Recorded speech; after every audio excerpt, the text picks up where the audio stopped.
What is up, everyone? This is Omegabalmung here with another video game pickups of the week. New format I'm going to be trying out here. Instead of just showing you guys the games and all that, I'm going to actually show you guys the game and then some gameplay to go with it.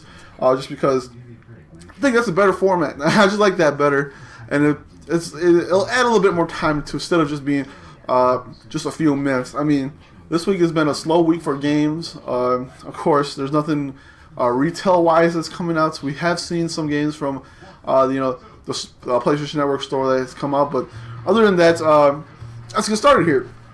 So first off, I did go out and buy a few games. One of them is a new one, and then the other ones are from last week. I did pick up one from last week, but anyways, instead of explaining, let's just get started here. So. Like I said, I'm going to show off the game and then talk about, and then show some gameplay and talk about the game itself. So first off, it is Dynasty Warriors. Of course, I haven't even opened it yet. It's still in its plastic there, so that's why you're going to have a little glare on it. This is Dynasty Warriors 8 Xtreme Legends Complete Edition for the PS4. Alright, so Dynasty Warriors 8 Xtreme Legends Complete Edition. Such a long title.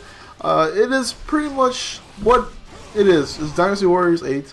It's with a few new little add-ons. Like I think it said like 5 new characters, and you can transport your save between Vita, PS3, or you can transfer your save from Vita, PS3, and stuff like that. So and you can import your save data from the PS3 version into I think the PS4 version, and which I need to do, but I might just start all over anyways.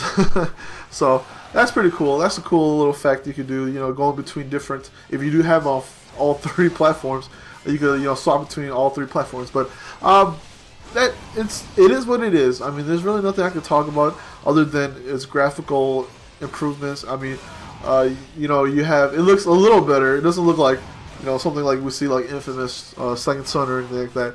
You're looking at maybe just a slight improvement of better draw distance and just graphical and technical things that make the game look a lot better. But other than that, like I said, this is Dynasty Warriors 8. I mean, what can I say about it? I still love it. I mean, it's cool and all. It's a fun game to kind of just jump into right away and to play. Just like every other Dynasty Warriors game. Of course, if you play them all, I played almost. I want to say maybe. Let's see. There's 8 right now, so minus the Xtreme Legends and stuff like that. I want to say about 5 of them so far. So, and it is all pretty much the same, other than having different modes and stuff like that. This one has the Ambition mode, which lets you kind of build your own empire. Not empire, but your own little, I guess so. You kind of say like a small little empire you can have, upgrading your little town, making it look better, and stuff like that, and going out there recruiting, more allies to make your town bigger. So that's the coolest part of Dynasty Warriors 8, is, doing that little micromanaging and stuff like that. Then you also, can have different type of weapons on your character. Like 2 different types of weapons, maybe 2 or 3. I can't remember if there's 3, but so far, if I remember right, it's just 2 weapons.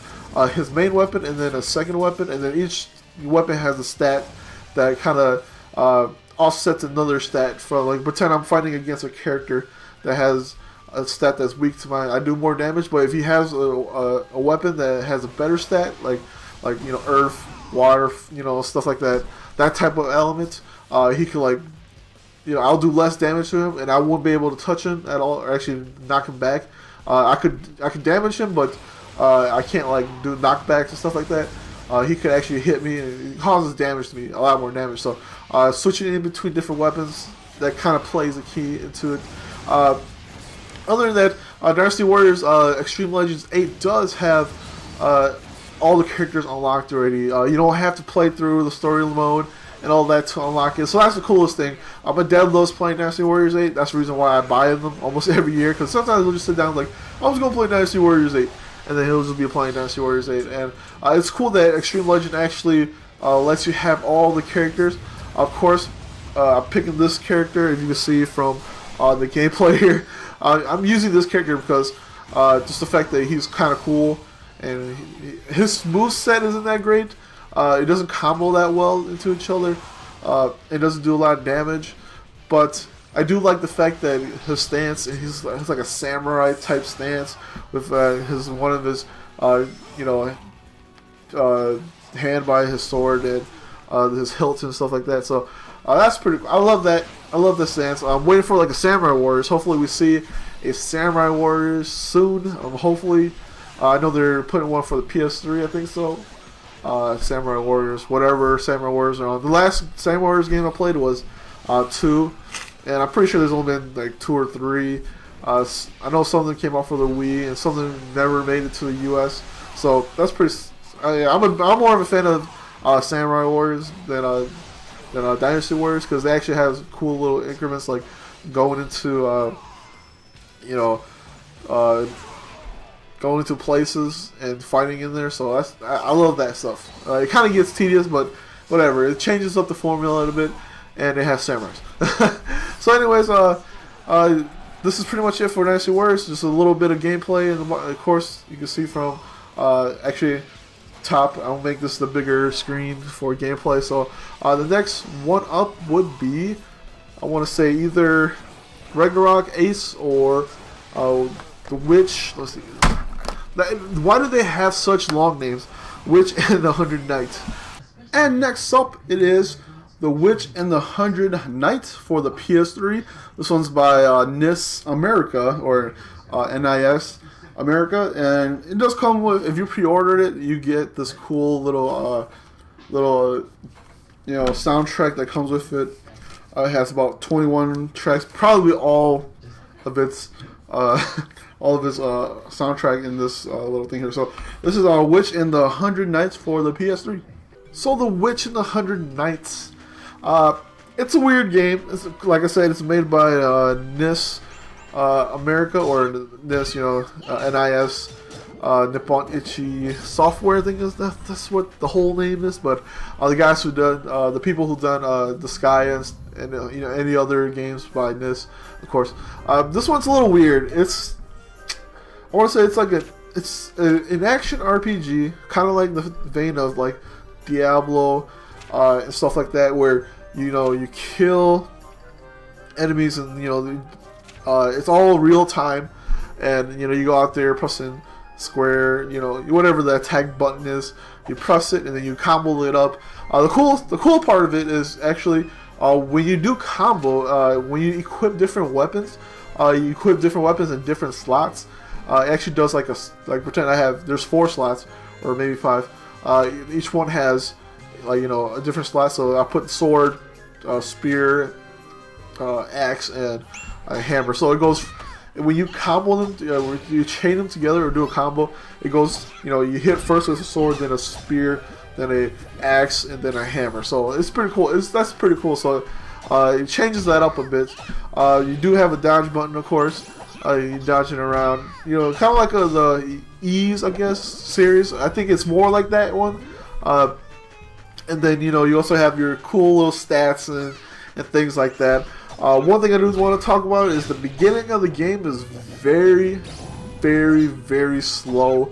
I want to say maybe a good 15 minutes of it, or 20. You kind of go through this little, it looks like a dream world. You are the knight, a little guy who kind of with big old arms, and you kind of walk around, doing kind of just being kind of stupid and things like that. So the beginning is a little slow. They kind of go and walk you through, the action or the tutorials of fighting and things like that, which I didn't mind, but I felt like they kind of just dragged along little stupid scenes from the beginning like that. Unlike the Sky, where it actually has cool dialogue, and where you have different characters interchanging with each other, interacting with each other. This one doesn't really have that, so it kind of just feels like they kind of just drag you along, and it just takes. I think the beginning was like 15 minutes. I felt like I was playing it for 30 minutes, and I couldn't wait for it to finish so I could kind of get it out there. And then when you do get out there, Like I said, I haven't played too much of it. I only played about an hour or so into the game, and maybe an hour. And I just got to the point where I've done my first mission. I fought my first boss, or maybe second one. I guess first real boss, and then you gotta. And I'm on that second mission. But from what I can take from it, it's okay. I'm not a big fan of having your own energy bar that runs out every time you walk and do things like that. And then you kind of, once you get around to a certain spot or certain key point area, you can kind of rest there a bit. You kill enemies, gain stats, and then I think you do gain like weapon levels too. I'm not sure. Like you have weapon proficiency. Maybe you do gain from. I can't remember that right. But once you get to those, like I said, once you get to these key points, you can rest, or you can use your points that you gotten from fighting enemies to either increase your stats, like HP, defense, attack, special, and energy, like that. And you can also refill energy. So I'm just not a big fan of that little kind of mechanic that kind of takes it away from. What I like to do is just go out there and farm, kill a bunch of enemies, level up. I guess this kind of restricts you into that, so you can kind of keep track. But you can teleport back to the witch, which is I don't know if you can see her right there, which is on the cover. You do kind of teleport back to her area, and then she kind of refills everything for you, and then you gotta teleport back. And so stuff like that is pretty, kind of okay to me, I guess. It's better than, if you die, you lose all that. So, fortunately, I haven't died yet, so I can't really see, what happens if you actually die. Maybe game over, lose all your stats, one of those rogue type games. So, who knows? I am not that far. Like I said, I'm only about an hour-ish into it. But that's pretty much it. I mean, it's an okay game. It's, like I said, it comes with a cool soundtrack, of course. I haven't listened to it, but the voice acting is pretty decent. I heard a lot of people really hate it. I thought, and people are like, "Oh, this is bad as it's almost there to Chaos Wars." Not even close. Not even close to Chaos Wars. That's probably one of the worst. It not one. It is the worst, unless somebody could prove me wrong, or I never even heard of anything worse than Chaos Wars. That is the worst voice acting, in a video game ever. People make fun of Final Fantasy X. That is not that bad. 10 is not even close to that. Anyways, that is the Witch and the 100 Knights. Why do these names have to be so long? So next up will be Ragnarok Odyssey Ace for the PS3. And last but not least, and it's a new game from this week. It is Ragnarok Odyssey Ace for the PS3, developed by Xtreme Games. This game is actually a game that came out a while back, maybe like a year or so ago, on the PS Vita. And the Ace is just like an updated version for it with new content and things like that. So there is one for the Vita, and on the back here, it does say team up 2 to 4 players co-op with your PS3 buddies or Vita. So that's pretty cool. You get to play with the Vita crew too. So that's pretty cool. Alright, so Ragnarok is a little different. It's not like the Ragnarok games for PC, where it's an MMO type game where you can move around to different areas and stuff like that. This Ragnarok Odyssey Ace is more of a Monster Hunter game. So you're looking at going out there farming materials to make better armor, better weapons, and things like that. Just like Monster Hunter, you have like a hub where you can go to, and you pick a mission. You can join. First of all, if you're a single player, you can just go to these hubs. You go to the your counter and you talk to the quest giver, and you can pick different quests. Same as when you go into multiplayer, you could go and pick different quests, and you have people join and stuff like that. So that's pretty cool. I think it's from the cover. It says 2 to 4, just like the other ones. You play 2 to 4 players online. This one you can actually play with other the people from the PS Vita version. So whoever owns the Ragnarok Odyssey Ace on the Vita, you can play with them. So that's pretty cool, playing between PS3 and Vita. While playing the game, to me it's exactly like the game from Vita, and that's the problem I have is with the controls.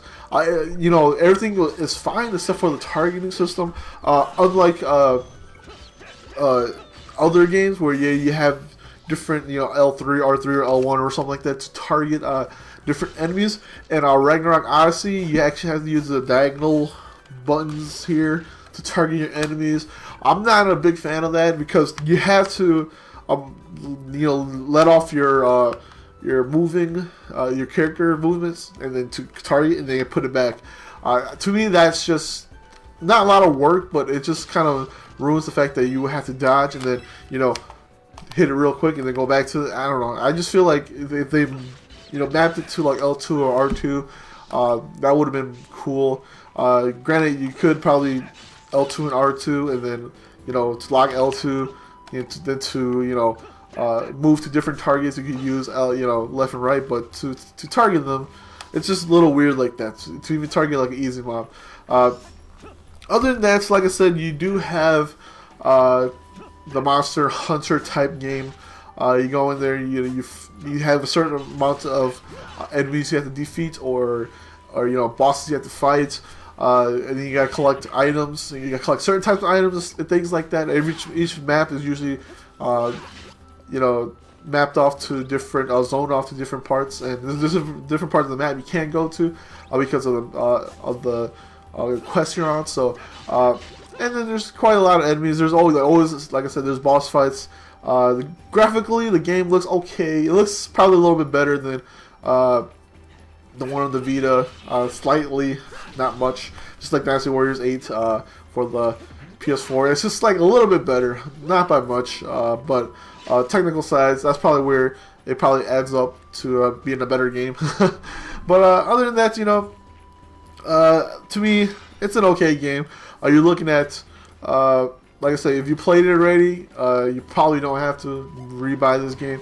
I know it didn't get really good reviews, but there's games people play that really like that I didn't like, or there's games that people didn't like but I like. So you kind of look at videos from other people, gameplay, what type of game it is. Just look at that and you buy it. For me, maybe I'll play a little bit more. I don't know much. Let's see if I can find a couple. I'm dropping everything.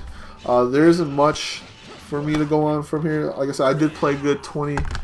Maybe a good 20, maybe you got 10 or 15 hours of it on the Vita. I'll probably try to get a little bit further in and see what happens. So those are the 3 games that I picked up this week. Like I said, it is Dynasty Warriors, Xtreme Legends Complete Edition, Dynasty Warriors 8, Xtreme Legends Complete Edition. Oh my gosh, this is too long. You got Ragnarok Odyssey Ace for the PS3. This one was for the PS4, of course, as you can see from the PS4 on the top, which is kind of weird because I think the PS3, the newer-ish games that will be rolling out maybe next month or something like that, they will come with a blue, instead of the PS3 black bar here. It's coming with now the cover is blue, and it's going to be weird because the PS4 one is blue too. So it's gonna be a little weird just to see that. People will be like, "Oh, maybe this is for the PS4," and so you kind of have to look at the writings here, and they're technically kind of similar. Other than the 3 is the 4, and that's gonna be a little weird just for people who aren't really used to seeing the PS4 and PS3. It's gonna be weird for them to kind of differentiate that blue from blue, so it's kind of weird, but whatever. Then the 3rd game is The Witch and the 100 Knights. And my recommendation, of course, for this week, for these games I picked up, I would have to really, really go with, even though, people make fun of it all the time, Dynasty Warriors 8. If you haven't played this game yet, it is,